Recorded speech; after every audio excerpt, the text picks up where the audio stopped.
Please load. The stream has been started. The stream has been started. Look at those bits. Why is emasculated trending on Twitter? I posted a picture of myself, shirtless. Oh, wait. Did you say emasculated? I thought you said masculine. Never mind. I just burned myself. Things are drooping, Liz. Things are drooping. Okay. And boom, we're live. Hey, y'all. I'll be a son of a gun. You are a son of a gun, Lewis. Let's see who's here. Oh, before we do anything else, I'm sending the tweet now, Lewis. The tweet has been tweeted. The tweet has been tweeted. I hope you guys are ready for the amount of traffic this is going to bring in, because I tailored that headline. I was like, what's going to make them click? And I think I nailed it. I think you'll agree I nailed it. This is going to bring them in droves. I can't wait till it comes in, because right now what I see on the Twitter feed is a dude with a dog licking his hair. It just won't go away. Down. That sounds exciting. Leander, how you feeling? What's going on, Leander Caney? What's going on in LK's world? My torrents. Torrents? What? What? What, you using LimeWire over there? Yeah, I got some torrents running. It was a movie I wanted to see that I saw years ago, and for some reason, somehow I ended up on, Pirate Bay. That's a great idea. I'm glad you're talking about this too. I'm sure the San Francisco County DA is like, oh, okay, he's just taking notes as you speak. He's writing up the charges. Oh, our DA wouldn't bust you for anything. He doesn't care. Probably send him a plaque. Power to the people. Torrenter of the Year award from the San Francisco Prosecutor's Office. All right, shout out to Chase McLean. Oh, DYI says I finally made it to a live. Well, I think you're in for a huge disappointment. I'm here because of the tweet, says Ryan Stryker. I knew I'd get Stryker with that. Go Blue Jay, JD. Oh, hello. Me too, Ryan. I sent a good tweet, apparently. Front page tech is here. Is that John Prosser? You son of a gun. Is that you? We're going to talk about you later in the show. I'm going to show them those pictures that you sent to me, by the way. I know you told me to keep those a secret, but I can't. They're too good. All right, well, we're going to wait for some more people to pile in here. And we got a freaking unbelievable show here today. And indeed, we are going to talk about some Prosser stuff. Thank you, John, for bringing us some extra stuff to talk about this week. And it's going to be, let me just put it this way. I hope you put your Band-Aids on. Your runner's Band-Aids, you know what I'm talking about? Because if not, there's going to be some holes worn through in your shirts, because we've got some very exciting Apple stuff to talk about, including MacBook Pro news, iMac news.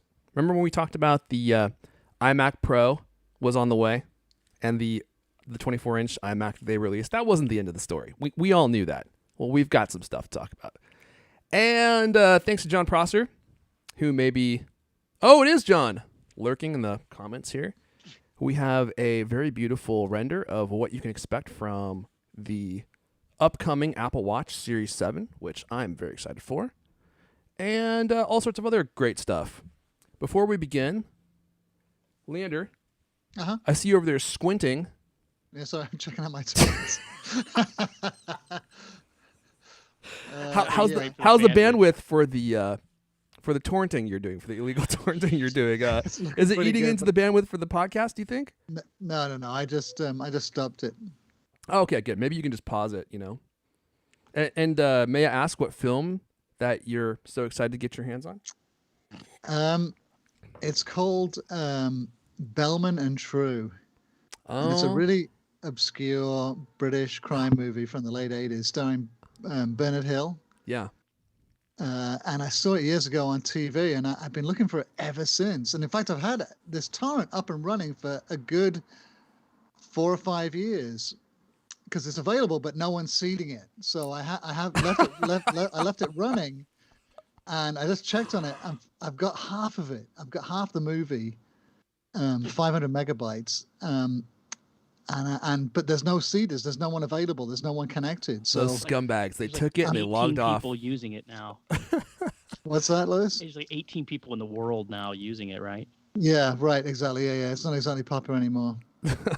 Nor was it popular when it came out. So now it's even harder to get. You can imagine my shock when you told me it's an obscure British movie that no one's heard of and no one wants to watch. Right, and no one's seen it. Big shocker, right? Shout out to Sajid Iqbal. He has a very exuberant, "Hey, y'all." Shout out to Level Remix. He says, Puff King. There he is, the Puffco Prince. Hey, what's going on with that, Leander? Are they going to hook you back up for, I know you're their official mascot. I'm really, I'm deeply, deeply ashamed because I still haven't written the review. I've written sort of half of it, but I've got to finish it. So, yeah, I got to get the review done. I've been ignoring the guy's emails. Huh? Keep getting distracted. Hey, guys. I was going to write the review, but I accidentally dropped it. After months of extensive testing. Oh. God. All right, well, we've got enough people here that I think we can start rolling on. We got to get this show going because, honestly, we have so much stuff here that I don't even know if we're going to be able to make it through all this stuff. Leander was complaining profusely before we started because this list of stuff is so long. So let's go ahead and call Mrs. You-Know-Who. You know her. You love her. Mrs. D. Mrs. D, we are ready to begin. Oh, I love the Cultcast. I know you do, Mrs. D, and we love having you here. Oh my gosh, my Apple Watch will not stop. It only happens during the show. So if you wouldn't mind, let's go ahead and get the show going, Mrs. D. We can't start without you. The people are waiting, and I can see from our stats they are leaving as we speak because they're ready for the show to begin. They're not here for the banter. They're here for the Apple news, and that's what we have to give them. So let's get this show going. Okay, ready when you are. My finger is hovering over the button. Go ahead and just start whenever you're ready. Here we go. Hello, and welcome to Cultcast, the best 30-plus minute app conversation you're going to hear all week long. I'm your host, Aaron Elisha. Joining me today, his new side hustle is recycling his empty Stella Artois bottles. The California state gives 5 cents per pop, which means he's already earned $1,700 this month. He's the founder of Cultamac. Leander Caney is here. Look at that beautiful smile. Also with us, he's a real nice guy until he finds a typo in your Cultamac story. When he turns into a vicious, crazy-eyed little Pomeranian. He's even been known to get on all fours and come for your heels and shins. Be careful. He's the managing editor of Cultamac. Lewis Wallace is here. I have no recollection of this. I heard that it's happened on several occasions. You just got on all fours and went after him like a vicious little dog. Sounds too much like yoga. I don't think so. Although it's effective, you do that a couple times, and they will be careful to edit their stories and make sure those come in without the errors that. We don't often get errors on Cultamac. It's so rare. I make it sound like it happens all the time, but Cultamac errors in the stories on Cultamac. That really happens. Very, very infrequent. Exceedingly rare. All right. Well, we've got a lot of stuff to talk about. I was just doing some banter before the show, and I basically told everyone who's here what they're in store for. But for those of you just joining us and for those of you that are listening, we got a packed show. If you want some information on the upcoming MacBook Pros, we've got some information to share with you here today. Some very exciting information to share with you here today. We'll also recap what you can expect, and also we have some information on the upcoming iMac. I'm calling it the iMac Pro. I don't know if it's going to be called the iMac Pro. Excuse me, but I do know this: they released a 24-inch iMac. And we were expecting something else a little bit more powerful. It didn't come, and Apple clearly has something else in the works. And if you're waiting for something that's more powerful, well, we have some information to share with you in that regard. Also, we have a bunch of stuff to share with you about the Apple Watch Series 7, including a very beautiful render by Front Page Tech and renders by Ian. And it makes the watch look very nice, if I do say so myself. We'll also tell you what other features you might be able to expect. We talked about some of this stuff before, but if any one of these features comes into the Apple Watch, this is going to be one of the best updates we've ever gotten and would dramatically transform the power of the Apple Watch from a cool gadget to have. Well, I think it's already essential. If you wear a mask, the Apple Watch is essential because it unlocks your iPhone for you with your mask on. So just that feature alone, I think, is worth the Apple Watch. But these other features, next level. We got to talk more about this Apple Music lossless audio that they just added. This is super confusing. We're going to try and deconstruct everything for you, unpack everything here so you know what it is, how it works. And hopefully by the end of this segment, we are going to unpack everything. You get any, what? get What? Chances of Tylenol that are to pretty sponsor the show. slim. What's that? What's that, Lewis? I said we should get Tylenol to sponsor the show, man. I got a headache just thinking about it. Oh man, it's so confusing. Lossless audio, spatial audio. This works, that doesn't. Oh my god. Now I will say, I never miss an opportunity to pat myself on the back. I did tell you this was coming probably 3 months ago in a video I did on my YouTube channel where I talked about the AirPods Max, and I said, look, clearly Apple has something planned for these and not this measly little Bluetooth connection that it currently has. They're basically nicer Beats at this point. Clearly this alludes to something that's coming in the future, and what do you know? Here it is.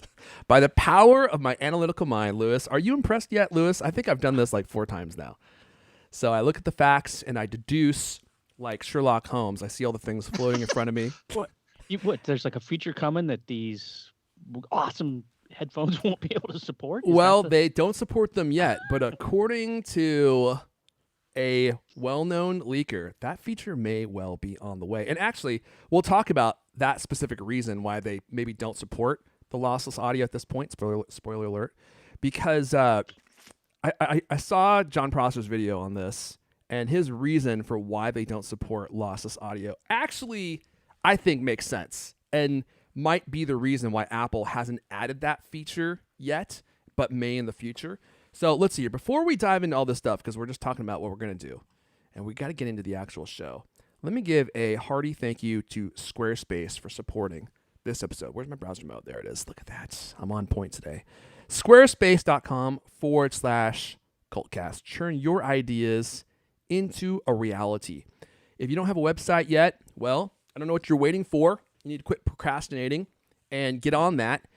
And you can build a website so fast with Squarespace. You just hop onto squarespace.com/Cultcast, choose a template. They've got a bunch of beautiful ones there that you can choose from.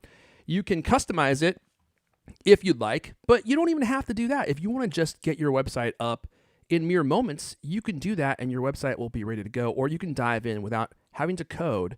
Everything's drag and drop and completely customize your website to make it look uniquely yours. You can build a portfolio which highlights your work, a blog. You can do an online store. I use their online store. It's ridiculously powerful and so easy to use. Everything is just drag and drop, as I mentioned, so you could build out a full store. You can build a impactful one-page website to highlight your resume or a specific skill set for if you're like looking for a job. I think this is really great for college students. You can advertise your business, create a website for your business, for your event or your wedding. You can do all this with your Squarespace subscription. Head on over to squarespace.com/Cultcast. Get started with a free 2-week trial and build a website. See how you like it. If you like what you have at the end of your trial, you can use code Cultcast at checkout. You'll save 10% off your first purchase. Plus, if you do what I do, you buy a year of service, you get an additional discount, a free domain name, and you get the 10% off with code Cultcast at checkout at squarespace.com/Cultcast. Alrighty, here we go. What's first? Redesigned MacBook Pro could arrive as early as this summer, including a larger iMac. This is according to Mark Gurman. So we know that this could actually happen. Let's head on over to the story right here. Here we go. Let me move this over for a second so I can actually see what I'm doing. There we go. Now we're playing with power. Let me just go to the story here. A redesigned MacBook Pro could hit Apple Store shelves as early as this summer. Bloomberg reported on Tuesday. It will come in 14 and 16-inch sizes. Excuse me. With a redesigned chassis, so all new body. We like new bodies. MagSafe charger. It's about time. Next-gen M-series chips and the return of the HDMI port and the SD card reader. The last time Apple released a new MacBook Pro was November 2020. Bloomberg served up some specifics about the next-gen chips that will power the new laptops. Quote, for the MacBook Pros, Apple's planning 2 different chips, codenamed Jade C-Chop and Jade C-Die. Both include 8 high-performance cores and 2 energy efficient cores for a total of 10, but will be offered in either 16 or 32 graphics core variations, I should say. The high-performance cores kick in the more complex jobs, while the energy-efficient cores operate at slower speeds. Okay, we know all that. The new chips differ from the M1's design, which have 4 high-performance cores, 4 energy-efficient cores, and 8 graphics cores, which are in the 13-inch MacBook Pro. So you go from 4 high-performance cores to 8, and 2 energy cores to 2 energy cores. 4 energy cores. Thoughts it's breaking down already. I almost blue screened. You guys all just saw me blue screen there. I almost just went. It just completely blue screen. Someone had to come over here and do a hard reset. From 4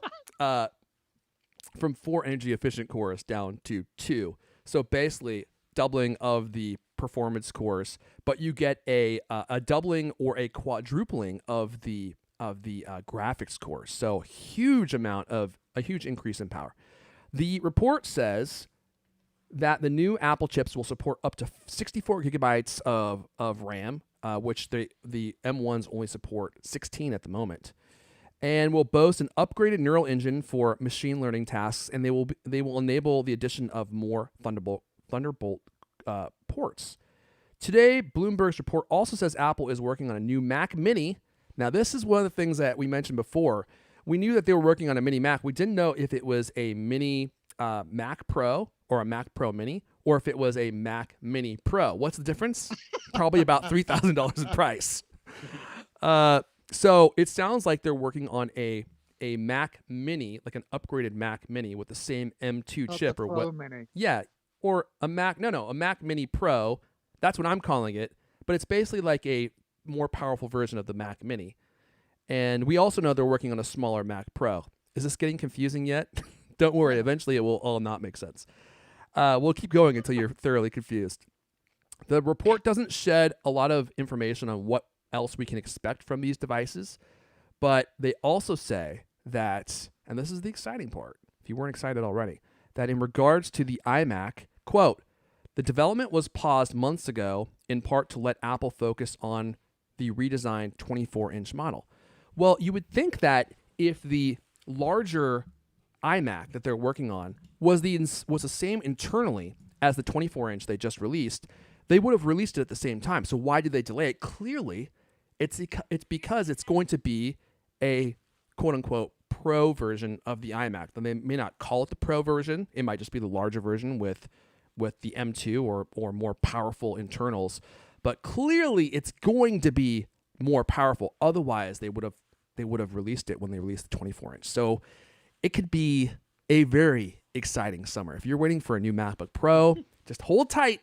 They're right around the corner. If you're waiting for a more powerful iMac, if you're not satisfied with the M1 iMac, I think the M1 iMac looks incredible, and the performance is on par with the Mac Mini and the 13-inch MacBook Pro. So it's a powerful machine, but if you're going to be doing video editing or you really want to have something that is capable of doing professional work, then the iMac quote-unquote Pro is going to be the one that you're waiting for. Boom. How do you like that, Lewis? I did it. Sounds great. You made fantastic job. Excited. And, our viewership has plummeted, but I made it through. I can't wait to get one of these machines, man. I've been waiting and waiting. Didn't jump in on the other ones because it sounded like these would be just twice as good. That's what it sounds like. All these chips are going to be great. Dude, they're not going to just be twice as good. They're going to be way more than twice as good. So you're getting a doubling of the performance cores and either a doubling or a quadrupling of the graphics cores. They're going to be completely insane. The benchmarks are going to be ridiculous when these actually come out. Of course, then you also get support for up to 64 gigs of RAM, which is 4 times what is currently allowed. So I think the iMac, the larger iMac, is going to be an absolute dominator. Get it a leather outfit and one of those whips and maybe some high heels, so they can put the high heels on your throat, because it's going to be an absolute dominatrix. Let you know, Leander, like what? You're so into this stuff. Yeah. How much difference does that make? The graphics core stuff. How much difference does it make for just a normal person who's looking at the internet, typing, I mean, is it really going to make that much, or is that strictly like? It sounds to me like I would never need it. You're Is it you're pretty asking the much just for wrong rendering? you're asking the wrong question, Lewis. It's not a matter of how much power do you need. It's a matter of how much power is available. Am I right? If it's available, you got to have it. You just got to have it. And I know in this audience, the people that listen and watch this show, it doesn't matter if it's more than you need, Lewis. That's completely irrelevant. What matters is what is the best that Apple offers and how can I justify it to myself that I'm going to need it. And your wife. Yeah, I mean, I just wonder because I bet you that don't you think that graphics difference is going to be like a lot of money, but between the was it 16 versus 32? Yeah, 16 versus 64. Actually, you can go all the way up to 64. Oh. Do you mean cores or RAM? Yeah. Well, but actually, I mean, RAM, you can never have too much RAM, right? No matter what you're doing. Oh, there you go. Now you're talking my language. I just Lewis. don't know how much graphics. Well, you can have it's the same, isn't it the same thing? You can have too many graphics cores.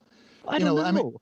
I mean, for things like that pan and tilt, with the what's it called, stage presence, whatever it is, games, frame rates, watching videos, it's gonna, like you said, it obviously is no good for, I mean, it's overkill for browsing a few web pages and,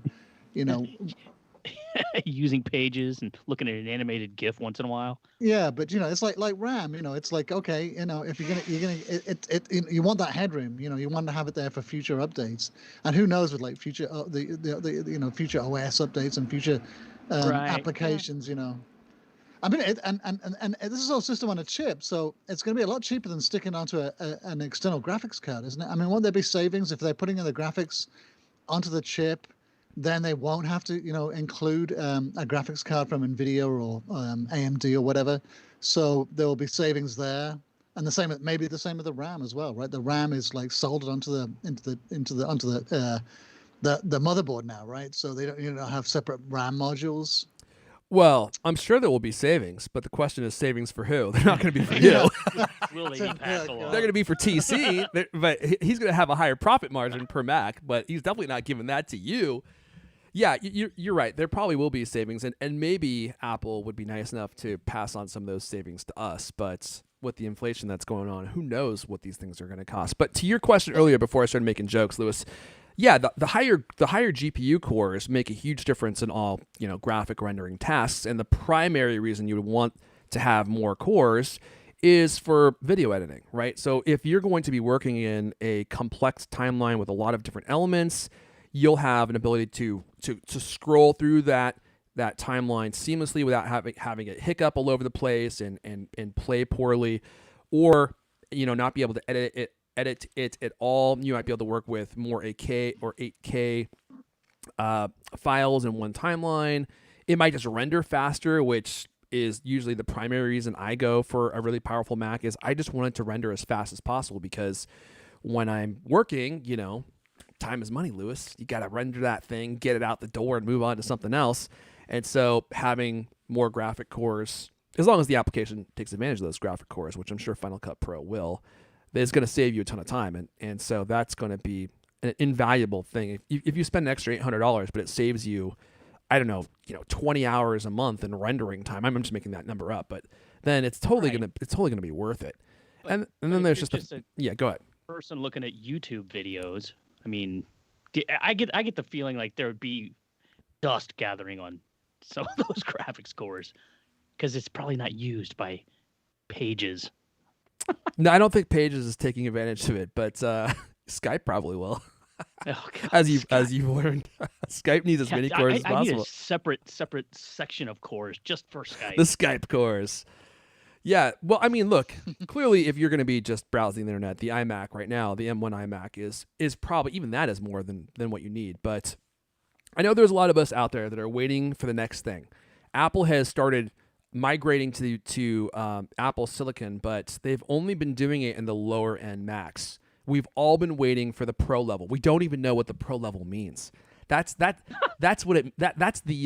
titillating part about this is we don't even know what we're in for, because all we've seen so far is a chip that's gone in the low-end MacBook Pro, the freaking MacBook Air, the iMac Air as I call it, because they made it more powerful in some ways, but less powerful in other ways.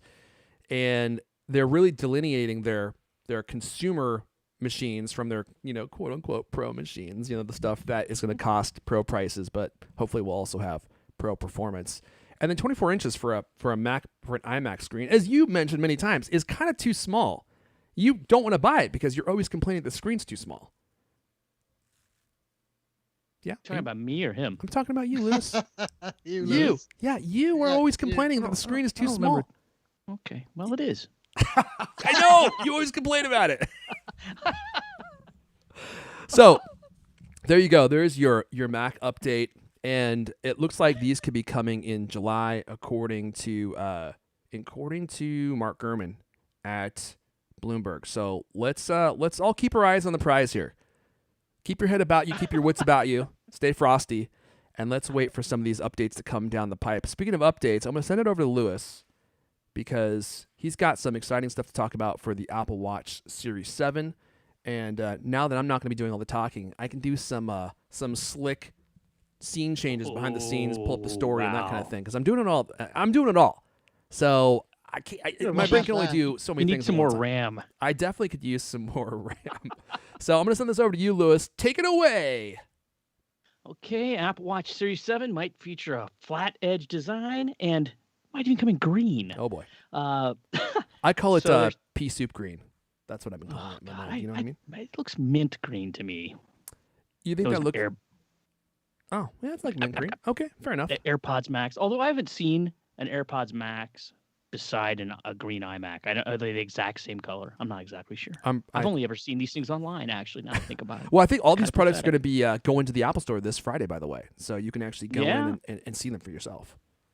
I might have to go do it. Anyway, so it sounds like a huge makeover, flat edge design that brings Apple Watch into line with the flatter design language and form factor of everything else now. The iPhone 12, iPad Pro, iPad Air. This latest stuff comes from, you won't believe it, John Prosser. Who I think is here. He's here. I think he's here in the chat list. Now. Yeah, he was earlier, so you better get your facts straight. He's here to just keep us in line, right? He was here earlier, so you better make sure that you get the facts straight here, okay? Let's see. So he says that it's probably going to be called Apple Watch Series 7, and this came on the Genius Bar podcast that he runs with Sam Cole, just to give proper attribution, right? And so he also, as he did with the MacBook Pro, I think last week. The iMac. No, is it? No, MacBook Pro. Last week he had some renders. He got some renders with Ian Zelbo of Renders by Ian, and so basically, if you want to see what this thing's going to look like, this is probably pretty darn close to what it's actually going to look like. And I remember we were talking about this a few weeks ago about this design, and honestly, it's exactly what. Those renders look exactly how I was imagining. It's just slightly refined. It's not a gigantic overhaul, but it just looks a little bit less kind of blobby and why is that Slack? Stop bugging me, Slack. It's got the kind of flat edges, but it doesn't have it's not like severe. It doesn't look like it would hurt your wrist, which I think one of you guys said when we were talking about this, right? It wasn't me. Remember discussing this? I have strong wrists, though. Yeah, it probably hurt yours, though. Definitely Leander's. Mine's all doughy. It'll just, fold around it. It'll be fine. Yeah. So I know we were talking about it a couple weeks ago, maybe a month ago, whatever, because Ming-Chi Kuo from TF International Securities was saying the same thing. That's going to get this year's watch is going to get a significant form factor design change. The other rumors that we've heard, of course, are possibly glucose monitoring. If you want to get crazy, maybe blood pressure monitoring, but I haven't heard too much about that. Micro LED display. I don't know about that. I don't know where that came from. That's been rumored. So I just put it in there. I always get confused about micro LED, OLED. I mean, I don't know. This is micro LED, right? Which is different from mini LED. Yeah, it's all different. Oh, I'm sorry. My bad. That's my bad. I should have put mini LED there. Sorry. Oh, Yeah, a mini LED. So you Thank made you. Thank you. some new technology. Huh? You know, wonder my when, head when I was hurts. typing it, my brain just went to micro. I don't know why, but it should say mini LED. Do you see? I just changed it there on the fly. Mini Oh, LED. Yeah. So the same that. technology that is in the iPad Pro, that it's Uh-huh. been rumored to go into the Apple Watch Series 7 as well. And why would you go from OLED to mini LED was the first place that I went, because OLED in many ways is superior technology. Well, I guess it's because mini LED requires less space to be implemented. So theoretically, It's thinner. they can make it thinner, but we all know that's not going to happen. What they would do is increase the battery, right? And give the watch, 2 days of battery life or something, or whatever, some extra amount of battery life. Lewis, I don't know. yeah. Did you see these renders? I'm looking at them right now, Lewis, and I think it first looks of all, hot. yeah, it looks absolutely beautiful. So hats off to renders by Ian, the ridiculously talented. Isn't he 17? 17-year-old who made 17. these. God, imagine where I'd be if I had that much talent at age 17. I wouldn't be here, that's for sure. I'd be retired. But yeah, I love it. So for those of you listening, I'm sorry, I know that you guys get annoyed when we look at pictures and don't describe them. So the render here, which I'll include in the show notes if you want to check it out, it looks pretty much like the Apple Watch does now. Same form factor, same shape, but the sides have a flattened look like the new design language of the iPad Pro. So it looks, and the new iPhones, I should say. So it's just a flatter look. Other than that, it looks by and large, pretty much the same. But I kind of like that flattened look. Actually, from the renders that we're showing, I don't know if Ian meant to do this or if this is like an optical illusion, but it looks like the sides are like slightly concave and kind of like an hourglass, like they kind of come in a little bit and then go back out, just ever so way. subtly. You don't see that? Well, I'm not looking at it right now, but I didn't notice that, and you can't make me believe that that's what it's going to be. Well, I mean, Why would they make it concave? It's gonna be just like the iPhone, just as the current watch is the same as the old iPhone design. Smooth. It's gonna be the same. All right. Okay, never mind. I was gonna. So John just sent me something, and I was like, "Oh shoot!" What? He wants me to show this on the show, but I can't. He just put Is a. What is it? Is it X-rated? It's him in an American flag Speedo.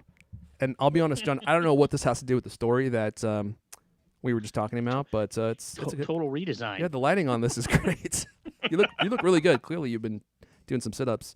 So he says I can't share it with anyone, though, so I guess I can't. But thank you for leading me to believe that I might be able to show that live here on the show, John. So anyway, the watch update looks beautiful, but of course the big thing is, are we going to get glucose monitoring, which would be absolutely groundbreaking, or blood pressure monitoring, or any new significant health features? Because as much as I would love a redesign visually, because the original Apple Watch hasn't been changed hardly at all since it was released in 2015. God, it's been that long. It's unbelievable. It's pretty much identical. So visual redesign, definitely welcome, absolutely welcome. But I would really love to see some kind of really impactful health change for the Apple Watch. But like I mentioned before, New sensor. yeah, go ahead. What about people? What about a round one? People were complaining a lot about having a round Apple Watch, and that doesn't seem. I haven't seen any of those recently.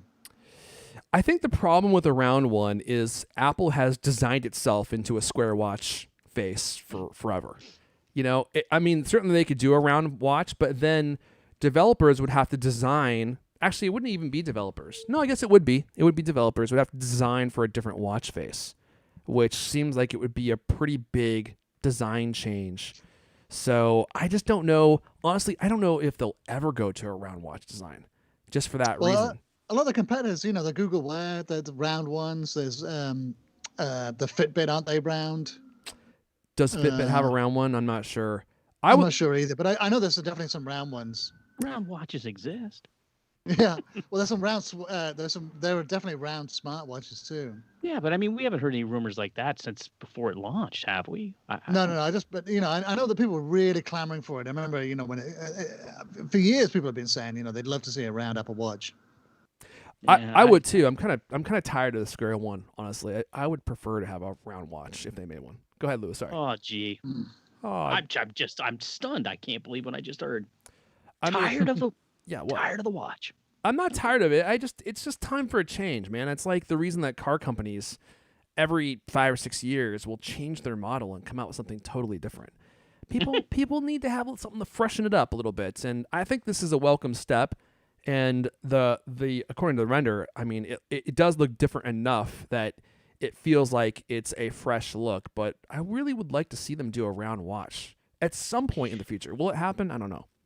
To me, the renders look more, I don't know, more adult or something. You know, like less sort of sports oriented. It makes it look less like a fitness device and makes it look more like a watch. I kind of agree with you on that. Traditional Yeah, watch. yeah. I can totally see that. So there you go. There's the render. Thanks to John Prosser. Thanks to Renders by Ian. And let's see if this ends up being what we actually end up seeing. I bet you it's going to be close.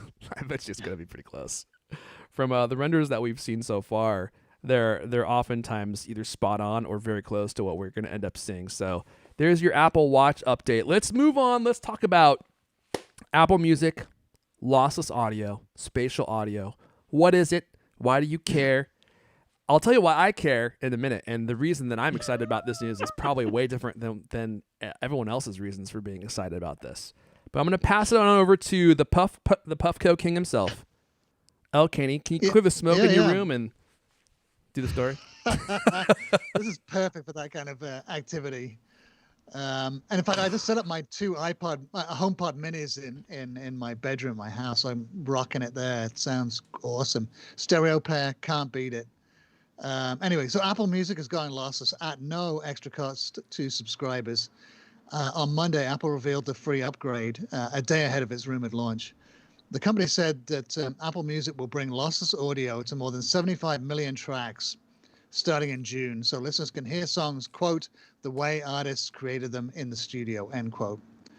In addition, Apple Music will add spatial audio support for songs mixed in Dolby Atmos. That means customers who own AirPods, AirPods Pro, AirPods Max, and Beats headphones featuring the H1 or W1 chip, or using the built-in speakers in their newest iPhone, iPad, and Mac, will be able to hear certain songs in the immersive format. Yeah, if you've never heard the Dolby Atmos music that exists out there, it's really cool, and I'm certainly excited to see that they're adding some features to the AirPods Max.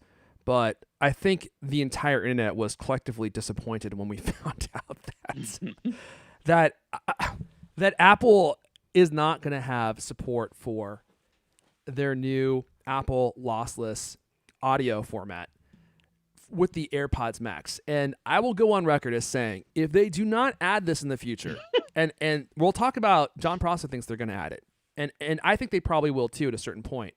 What that's going to look like, we will have to see. But if they don't add it to the AirPods Max, it will go down in my book as one of the most iconic Apple blunders of all time. One of the biggest football fumbles. You know, it's the end of the game. Really? The freaking QB throws it. The freaking QB throws it to the guy. He's like, no one's even on him, and he's almost to the end zone, and the ball's coming in, and he just he's just, you know, hitting it with both hands. It's going up in the air, and then he just drops it, and then he falls over. His pants fall down, and everyone sees his buttocks. That's the kind of blunder level that we're talking about. Because if you release a pair of HiFi headphones that don't support your HiFi codec, I just think that's crazy. Here's what I'm hoping for, though. So many people have been asking me, and by many I mean like 3, have been asking me if this means that I'm going to consider moving from Spotify to Apple Music. And I will admit it is very tempting. We'll have to see how this all plays out and how Apple adds support for the lossless codec to their array of music hardware. Right now, it's not looking that promising. But here's what I'm really hoping. So let me pull up the story. Many of you know that a while back, Spotify announced the addition of Spotify HiFi to their Spotify offering. What is Spotify HiFi? Well, it is their lossless audio format that they're going to make available to customers who subscribe to Spotify. But the thing is we don't know very much about it yet. So they haven't announced when it's going to be launched, although they did say it's sometime in 2021. And the other thing they haven't announced is how much it's going to cost. And so Apple, with this move, has preempted Spotify. They're releasing theirs in June, so I don't know when Spotify's is coming out, but I imagine it's going to be after June. If they're saying 2021, to me that means the end of 2021. So it seems like Apple's going to preempt Spotify. And Apple's move to make this free is massive. Tidal, I don't know how Tidal, the music service, is going to continue to exist. Why would you go to Tidal and pay, I think, $20 a month, which is what they charge for their service, when you could get it for free from Apple, right? So Tidal, gone. They're going to be out of business, I think, in 6 months, I think. Unless they pivot somehow and figure out a way to get people to continue paying. Maybe they're going to, start giving you free gifts or something. I don't know. I had no idea it was still operating. Yeah, they're still going. And then the other thing is Spotify is going to be charging for their HiFi service, and we don't know how much it's going to cost. I'm going to guess it's going to be an extra $10 a month. But if Apple's going to be free, what I'm hoping is Spotify right now is scrambling, and they're like, we can't charge for this. We got to just give it to people for free. So with this move, Apple may have cemented my loyalty to Spotify, because I love Spotify more than Apple Music for many reasons I won't go into now. Many of you have already heard. But if Spotify is forced to offer HiFi for free, because this is what Apple's doing, I don't see how they can charge for it. How can you charge for HiFi if Apple's giving it to people for free? These two services are in fierce competition right now for subscribers. I think that Spotify is going to have to give it for free, and that solves the biggest Achilles heel of Spotify, which is their poopy Ogg Vorbis MP3 codec, which just does not sound nearly as good as the AAC codec that Apple uses. Even though Apple's codec in Apple Music is lower, it's 256 kilobits per second, and Ogg Vorbis Spotify is 320, it still sounds like worlds better than Spotify does. And I talked about this in my AirPods Max video that I did on my YouTube channel, youtube.com/Airphone Elijah, if you want to check out that video, by the way. So maybe this is going to make Spotify a lot better, which is kind of what I'm hoping. But let me send it over to you, Lewis, because it turns out that as we know it right now, Apple's lossless audio codec is not going to be compatible with any of their hardware. Literally none of it. Well, that's not true.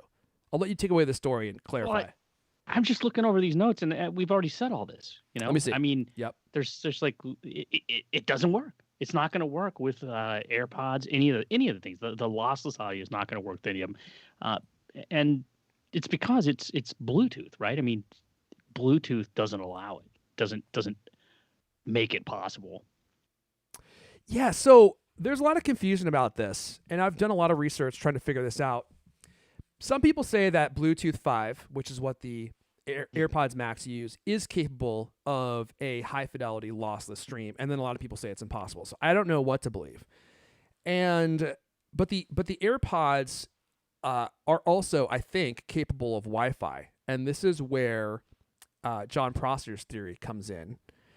He thinks that though the AirPods Max use Bluetooth now, in the future, Apple is going to enable the Wi-Fi function of the AirPods Max, and then they will create an ad hoc wireless connection between your phone, your Mac, and the AirPods Max, and all of a sudden, poof, your lossless or the Apple lossless codec is going to work with the AirPods Max, and everyone's going to cheer and be surprised and delighted, as Apple, likes to do.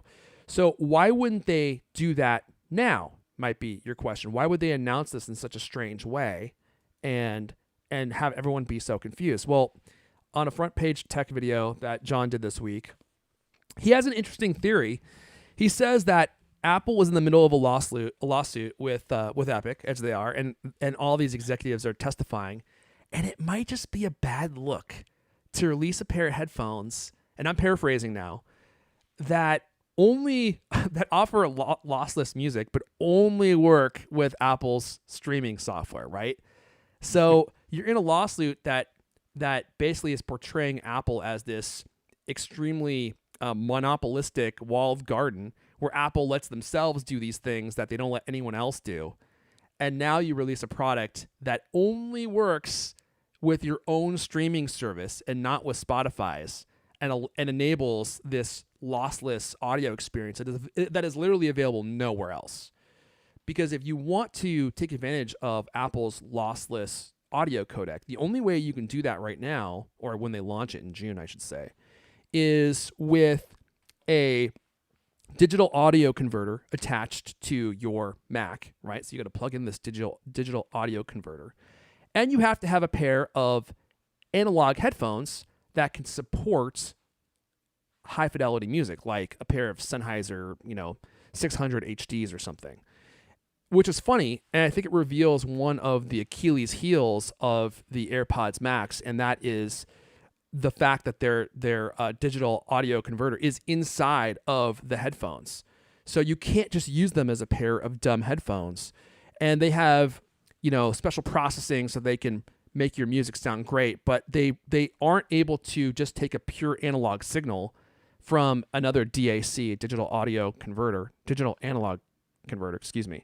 and just play that music to you. So they can't actually play really super high fidelity music because of the way that they're built, and yet that's how they're marketed. That's why the AirPods Max are so strange to me.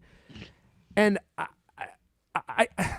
I really want to love them, but it's kind of weird because they're billed as a really high fidelity pair of headphones, and I've mentioned this before.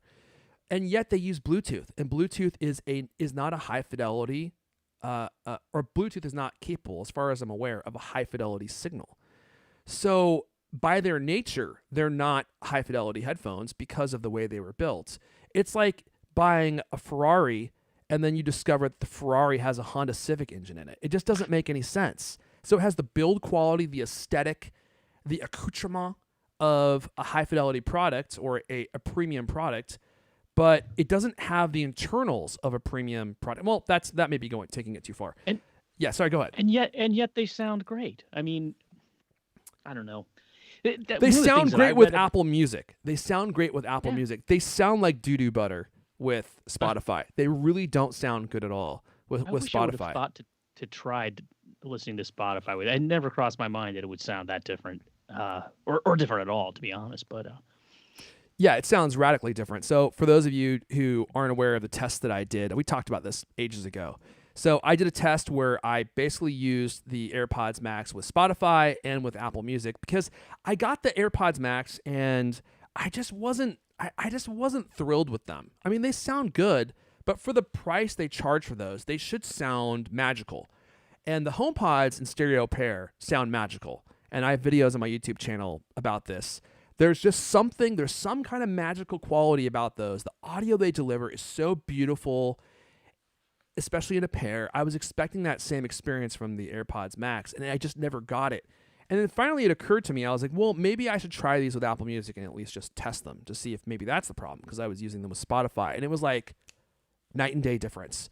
The codec makes a dramatic difference, as you would expect maybe it would. But you wouldn't expect it to be that dramatic because the high-fidelity codecs from Spotify and Apple, both on paper, they look very similar. In fact, the one from Spotify looks even better than Apple's. But then you hear it, and all of a sudden, that magical quality that exists in your music returns. And an example I always give is, what are those things called, Lewis? Like those little chime trees? It's a chime tree, isn't it? Where like some guy with really long flowing hair, he's balding, but he also has long hair, right? And he goes, he runs his finger along the chime. And in Spotify, the airiness around those tones was just compressed out. You heard the music itself, but that tone that hangs in the air after something like that is affected, that little chime sound, was gone. On Apple Music, the tone hung there, and you could hear the remnants of that tone effervesce off the chime, and you could just see the balding, long-haired guy with his eyes closed, just doing the Stevie Wonder because he was so immersed in the music. That was the difference in sound quality. I couldn't believe it. But Spotify is such a better app, such a better experience. The discovery in Spotify is hands down, far and away better than Apple's.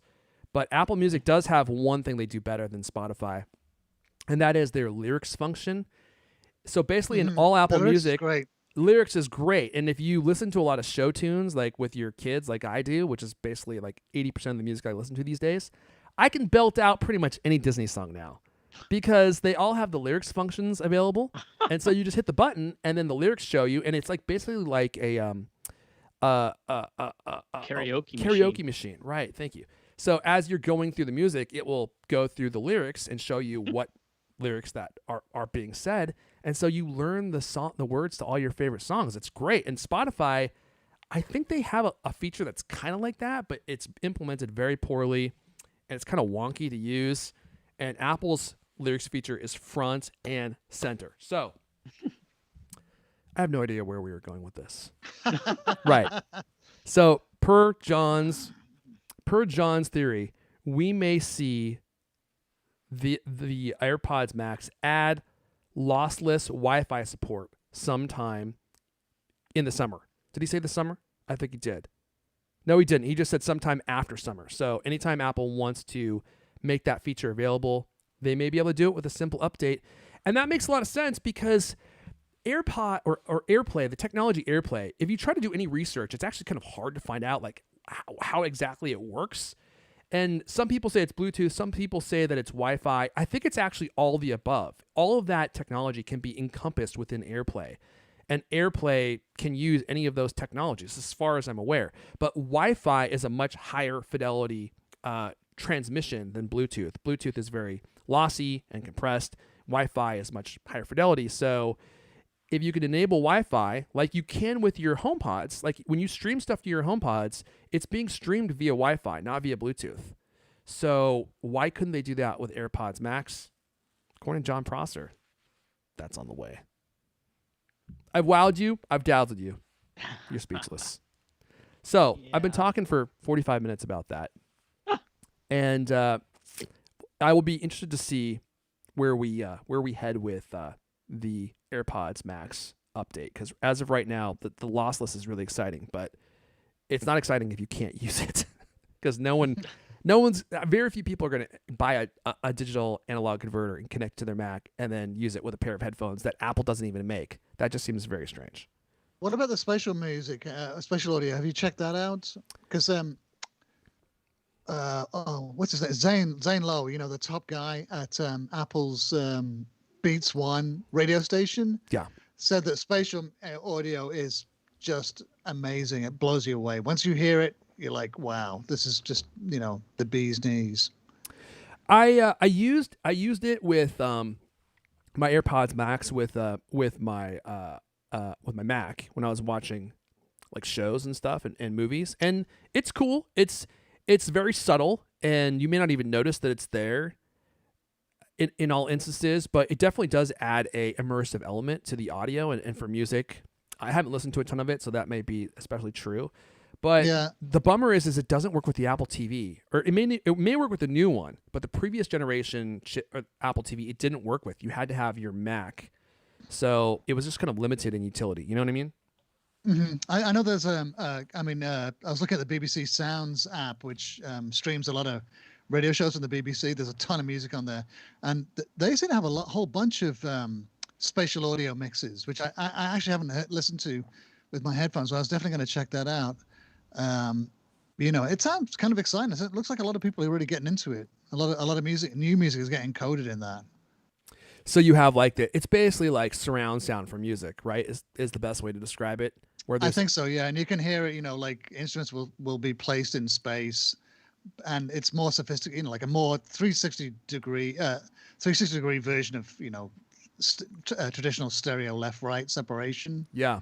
Right, so it's like you can hear the cello will be over here, and if you move your head, it'll stay in space, won't it? So if you move your ears, it'll appear that it's anchored in space. Yeah, which is definitely an immersive effect. I just want them to add that to all of your content experience. Imagine if they could do that with music and with your sound effects and everything in like The Mandalorian with your AirPods Max on your Apple TV. That would be an experience worth paying for. If you don't want to have like a full-on surround sound with wires going everywhere. I mean, don't get me wrong, you can get this from a stereo pair of HomePods, like the Dolby support, the Atmos support, and the virtualized surround sound is really good. But they've discontinued the HomePods, sadly. So if you could have that experience with the AirPods Max, I think that alone would be worth paying for. Unless you're really just into music and you listen to music, 8 hours a day. I know some people listen to music 7 or 8 hours a day, and that's not what I do. But I know some people are really into that. Anyway, before we wrap up here, Lewis, did you want to give a quick run through of these new mind blowing? Actually, you used the word astonishing. I don't know if you know. You used the word astonishing. Assistive touch features that Apple is going to be releasing, because these were the demo especially were pretty impressive. Yeah, I mean, if you didn't see it, they put a video out. God, it was just yesterday, wasn't it? It seems like already like a week ago. They got a whole bunch of different accessibility things that they're rolling out. But they had a. Sorry, good. Nothing. I played the Apple video and it had sound. I wasn't expecting that. Sorry, go ahead. Go ahead and play it for people. It's basically for people who have, I think they use the term differently limbed. Am I right about that? Differently limbed. It's like if you can't, for whatever reason, you can't tap your Apple Watch as the usual way of interfacing with it. They've got it now. They devised these methods of virtual screen taps, I guess you'd maybe call it, where you like clench your fist or you pinch your fingers together. You single clench, you double clench, and you can trigger like a cursor on the screen of the Apple Watch that you can move around. You can you can invoke that thing by just shaking your wrist if you have this accessibility thing turned on. It's crazy looking.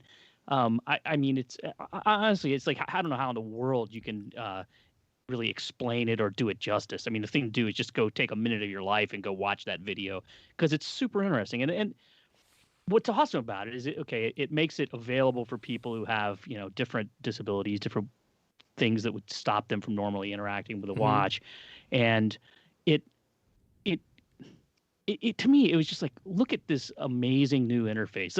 I just thought it was an awesome display of Apple's prowess with that kind of stuff. Right, totally. It just looks really smooth. It looks really like, how did they think of that? And they're using the sensors in the watch to like, it even mentioned like, it can tell, that your tendon is moving in this way, so it can tell that you're pinching. I mean, it's nuts. Just nuts. Yeah, I'm showing the video as you describe it. I'll put a link in the show notes if people want to check this out. Well, it's in the story, so it'll definitely be there. And first of all, I don't know how you did this, but you were literally describing the features I was showing on the screen in the video, almost like you were doing a voiceover for it, even though you can't see the video. So years of audio-visual training. It's just I'm changing your name to Lustrodamus. From here on forth, that's how you shall be known. But yeah, I was thinking as you were describing this, we really live in the golden age of technology being what's the word they use for accessible? We live in the golden age of accessibility. You can see on the screen I'm showing the way the actions work, the clench and the pinch. And there might be a joke in there somewhere, but yeah. But you could see how useful this would be to someone who didn't have the ability to use their arms like the way that many Apple users probably do. But then also I was thinking of the Xbox controller, that new Xbox controller that they released maybe, I don't know, a year, 18 months ago. And it is this really wild looking contraption. It almost kind of looks like a pad with electric drums on it. And it allows people to adapt it so that they can play video games, so that people who can't use the normal controller can play video games.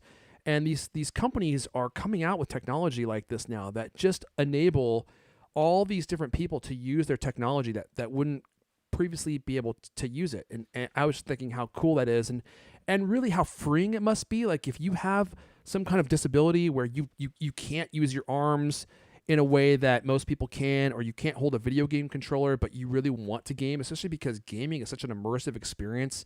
It takes your mind away from your problems and allows you to escape for a little while. And here you have this new controller that you can use to play video games and you never could do that before, or to enable features on your Apple Watch that you couldn't enable before. So hats off to Apple. Hats off to TC, who I heard personally designed all of these interactive features and programmed them himself. I wonder if they'll make it available for the when it's in swimming mode, because that's one of the problems. You put that thing in swimming mode. Graham, who writes about this stuff for us all the time, says, you can't like tap the thing. You can't tap the screen when the it's in waterproof mode, right? That's a good point. Yeah. I mean, why? I don't know how the whole accessibility thing would be. I mean, it might actually be like if you have that turned on at all times, it might be annoying. But who knows? Maybe you could set up a shortcut to when you go into swimming mode, you have it go into that mode. And then, you just go like this to start a cursor. I mean, I don't know. It's hard to say. They showed how you could start a workout and end a workout without, with just by using your wrist, right? And that was, they had a whole ton of other things that they talked about in this giant, it was ridiculously long press release yesterday.